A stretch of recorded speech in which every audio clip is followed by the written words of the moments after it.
All right, so you know how we like to take these deep dives into some of the really interesting stuff you send our way, Yeah. where you guys absolutely flooded us with material on the 55th China International Furniture Fair. In Guangzhou. Yes, in Guangzhou. It just wrapped up today, March 21st, and I mean, it sounds absolutely massive. Oh, it is. It is. So we are diving in, folks. We're going to extract the most interesting and the most useful information from what you sent. And hopefully give you a sense of, what this tells us about the state of the furniture world. Exactly. What's hot, what's not, what's coming next. And the cool thing is, a lot of the materials you sent in, it wasn't just like from news reports, Right. It was people who are actually there exhibiting at a fair. Yeah, real on-the-ground perspective, which is always so valuable. Yeah, so we're getting that insider look. So no time to waste. Let's jump right into it. Okay, so first things first. How big are we talking here? Oh, prepare to be amazed. We're talking 850,000 square meters. Whoa. Over 4,700 exhibitors. I mean, those numbers are just staggering. That's more than just big. That's like a statement. It is. It really signifies just how central China is to the whole global furniture scene. Yeah, and their ability to pull off something of that scale. Exactly. It's a global event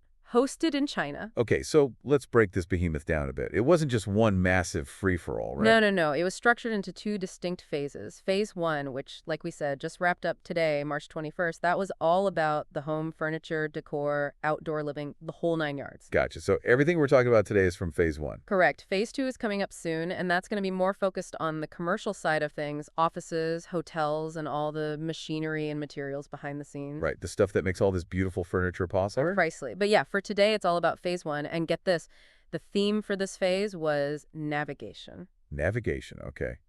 What do you think they're trying to say with that?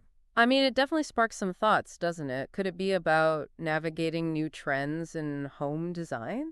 Ooh, that's a good one. Or maybe even the whole industry navigating, whatever challenges they're facing. Absolutely. It makes you think about those bigger economic currents and consumer shifts that are always at play. Yeah, the furniture world's got to adapt, just like everyone else. Right. Or maybe, navigation could even be about a sense of exploration and discovery within the design world itself. Oh, I like that. New materials, new techniques. Exactly. Pushing the boundaries. Okay, so we've got this idea of navigation as our compass. Now, within phase 1, they had 6 main exhibition sectors. Let's start with the CF Contemporary Design Fair. Now, that sounds intriguing. Yeah, the name itself kind of tells you what to expect. Right. And the material really emphasized how they were blending traditional craftsmanship with modern design. So not just mass-produced stuff. This is where artistry comes in. Exactly. We're talking, hold on to your hats, 40,000 square meters, Whoa. over 200 designers, more than 60 brands just in Lone. It's a testament to the sheer creative energy that's pulsating through the furniture industry. And they had these special curated zones within that, right? The East Design Show and the aesthetic exhibition of intangible cultural heritage. Yeah, those are really interesting. It seems like they're trying to highlight those connections to cultural roots. Yeah, and how that heritage can be, reinterpreted for modern taste. Exactly. It's like taking those age-old techniques and giving them a contemporary spin. Okay, moving on. We can't talk about a global event without mentioning the International Pavilion. Oh, this one was massive. 30,000 square meters, over 100 brands from all corners of the world. The authors specifically mentioned Italy, Singapore, South Korea, Turkey. So you're seeing those global influences, the cross-cultural design exchange. Absolutely. You can only imagine the variety of styles and ideas on display. It's a melting pot of design perspectives. And probably a fantastic opportunity for those exhibitors to, learn from each other. Oh, absolutely. To see what's working in other markets, to get inspired by different approaches. Okay, let's get comfy. Next up is upholstery innovations. That's something I think a lot of us can relate to. Yeah, who doesn't love a comfy sofa? Right, and this sector was huge, 130,000 square meters, over 330 brands? Wow. So they're clearly not messing around when it comes to sofas. No, they're not, and the focus was on global sofa innovations, so not just slight tweaks here and there. Right, right. We're talking real advancements. Exactly, maybe in comfort, materials, maybe even the way sofas are, manufactured. Ooh, that's a good point. Sustainability is a big deal these days. Huge, and I do remember the author hinting at advancements in sustainable upholstery materials. Like what? Well, it could be anything from bio-based fabrics to new recycling technologies. I mean, who knows what they've come up with? It makes you wonder what the future of sofas will be. Right, are they going to be self-cleaning? Will they, adjust to our posture? I mean, the possibilities are endless. No, that's getting futuristic. Okay, but back to the fair. It wasn't just rows and rows of sofas, was it? No, they had these cool features like Sofa Plus Immersive Journey and the Smart Sleep Zone. What exactly is a sofa plus immersive journey?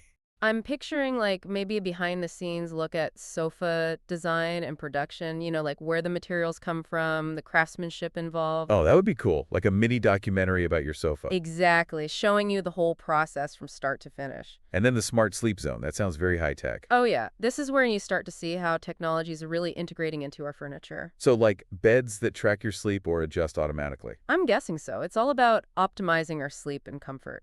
Okay, next up, dining and living room innovations. I feel like these are like the heart of the home. For sure. And this section did not disappoint. Almost 800 manufacturers spread across 120,000 square meters. Wow, so many choices. So many choices. But what really stood out to me was that they had an e-commerce zone. Wait, what? Like right there in the middle of the fair. Yeah, with big players like Amazon and Wayfair. Oh, that's interesting. So they're really connecting the physical experience with the online marketplace. They are. It's a smart move, right? Yeah, definitely. I mean, so much shopping happens online these days. It just makes sense to bridge that gap. Right. It gives those manufacturers a direct line to consumers. Yeah, and it probably helps them like understand what people are actually looking for. Absolutely. Data is king, as they say. Okay, we've covered some pretty massive sectors. What about home decor and textiles? This one was a little smaller, but still had a lot to offer. Over 500 exhibitors showcasing all the things that make a house a home. The finishing touches, the textures, the color. Exactly, all those details that really reflect your personal style. Okay, last but not least, we have outdoor living. I feel like this has become so much more than just like patio furniture. Oh yeah, CFF is serious about making this segment a big deal. They even said they want to be Asia's leading event for outdoor products. Wow, that's ambitious. It is, but it reflects how important our outdoor spaces have become, right? Like, we want them to be just as comfortable and stylish as our indoor spaces. Totally. We're spending more time outdoors, so it makes sense to invest in it. Exactly, and they had everything there. Furniture, shading solution, garden decor, even camping gear. Wow, so basically everything you need to create your outdoor oasis. You got it. Now, all this is interesting, but the material we got wasn't just about the fair itself. It was also about a company called ASKT and their experience as exhibitors. Oh, right. They make those really cool dining chairs, don't they? They do, and apparently they had a fantastic experience. Their booth was buzzing with activity. What were people saying about their products? The author said people were blown away by the quality and the design of their dining chairs and tables. They had lots of positive feedback. That's awesome. And I bet it wasn't just about selling their products, right? Like, these fairs are all about networking? Absolutely. The author really emphasized the value of connecting with other people in the industry, exchanging ideas about trends, sustainability, technology, all that. Yeah, it's like a giant brainstorming session for the furniture world. It is, and those conversations, they can lead to some pretty amazing things like new collaborations, innovative solutions, who knows what else. Right. Okay, so big picture time. What were some of the key themes that emerged from this fair?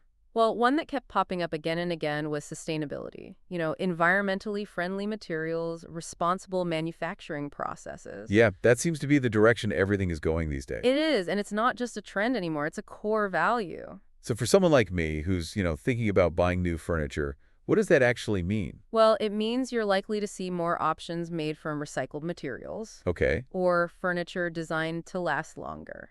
Right. So you're not contributing to that whole throwaway culture. Exactly. It's about making conscious choices. And the other big theme. Innovation, specifically around smart technologies. That takes us back to that smart sleep zone, right? It does. The integration of technology into our furniture, it's happening, and it's happening fast. So, like, what kind of things can we expect to see in the future? Who knows for sure, but I'm picturing, more furniture with sensors, with automation, with the ability to connect to our devices. Oh, wow. So furniture that's not just pretty, but actually does stuff. Exactly. Furniture that makes our lives easier, more comfortable, more efficient. So it sounds like ASKT, having been at this fair, they're already thinking about how to apply all these learnings to their future products. Yeah, they're definitely on the ball. It's a smart move. If you want to stay ahead of the curve, you've got to be aware of what's happening in the industry. Absolutely. Okay, so for those of you listening who want to know more about ASKT, maybe check out their products, maybe even collaborate with them. The author was nice enough to include all their contact info in the material you sent. Sunbin Chi, that's the name to look for. We'll make sure to include their email, website, even their WhatsApp number in the show notes. Perfect.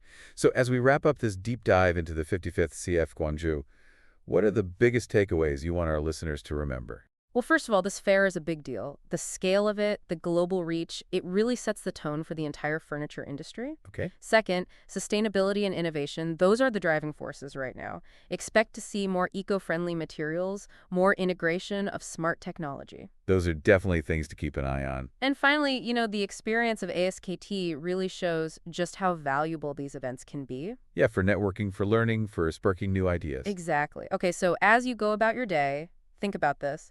How might these global trends in furniture design and manufacturing influence the way you think about your own living spaces? Or how will the blending of online and offline furniture marketplaces change your own shopping habits? It's something to ponder, for sure.